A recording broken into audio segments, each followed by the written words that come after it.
Let's talk about something that can totally ruin your day or even your week. Credit card fraud. It happens in a flash, but the stress can last forever.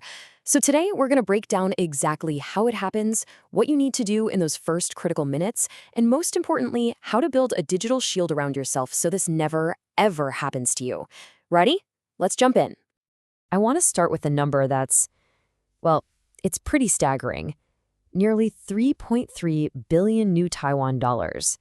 That's how much money was lost to reported credit card fraud in Taiwan just in 2023. It's a huge figure, but believe it or not, that's not even the scariest part. The really alarming thing is how fast this number is climbing. Just look at this jump. In a single year, from 2022 to 2023, fraud shot up by over 47%. This isn't just a small bump. This is an explosion. It tells us we're in a full-on digital arms race, and the entire battlefield has moved online. So where is all this happening? Well, the data couldn't be clearer. A whopping 99% of it is what they call non-face-to-face fraud. And you know what that means? It means it's happening online. The old fear of someone physically snatching your card from your wallet, that's basically history. The real danger is right there on your phone and your computer screen. Okay, so we see how big the problem is. But here's the good news.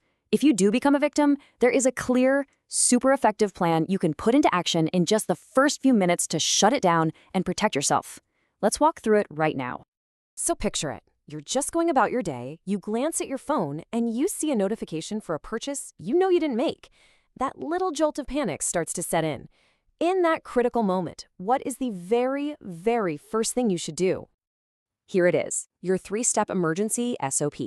First thing, no hesitation, call your bank and tell them to stop the card. This freezes everything instantly. Step 2, you have to formally file a dispute. This creates the official paper trail saying, hey, these charges aren't mine. And third, report it to the police. Now, your bank might not always ask for this, but trust me, that police report is the single most powerful piece of evidence you can have. It's your trump card.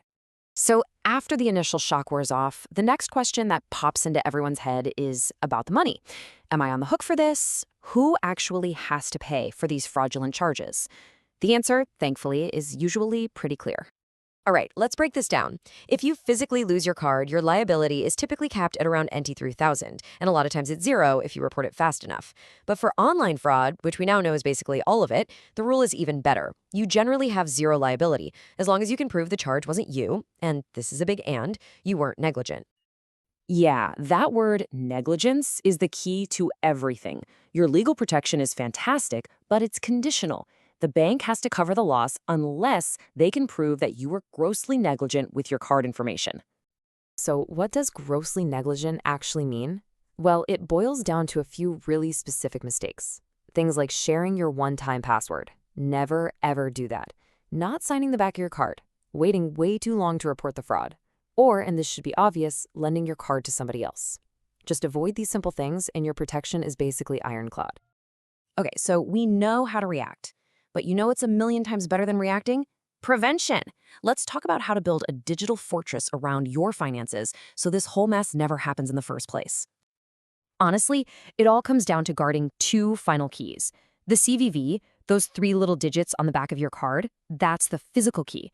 And the one-time password that gets texted to your phone, that is the digital key. If a thief gets your card number but doesn't have one of these 2 things, the door to your money stays locked. You have to protect them like they are actual cash. And the best part is, your bank gives you a whole toolkit for this. First, turn on instant spending notifications. You want to know the second a charge hits your account. Use your banking app to set up a safety lock, so you can turn off online or international payments when you aren't using them. And seriously, start using mobile payments like Apple Pay or Google Pay. They use virtual card numbers, so the store never even sees your real info. Of course, all that tech has to be paired with some smart habits. Simple stuff, really. When you're at a restaurant, don't let the card leave your sight. The moment you get a new card in the mail, sign the back. Treat every single text message or email with a link in it like it's a potential scam. And I know it's convenient, but try not to save your card details on websites. It's just one less place for your data to get stolen. But what about the most confusing cases? What happens when you've done everything right? You've got your digital shield up, your habits are perfect, but the fraud still happens. This is where we have to consider a different, more difficult kind of threats. I mean, really think about that for a second. Your card is physically in your wallet. Your computer is secure, you haven't clicked on any shady links, and yet, boom, a fraudulent charge appears. How is that even possible? When something that baffling happens, you have to become a detective. Step 1, rule yourself out. Be 100% sure it wasn't you, like a subscription you forgot about. Step 2, analyze access. Who in your life could have physically or digitally seen your card information? And step 3, look at the pattern of the spending. What was actually bought?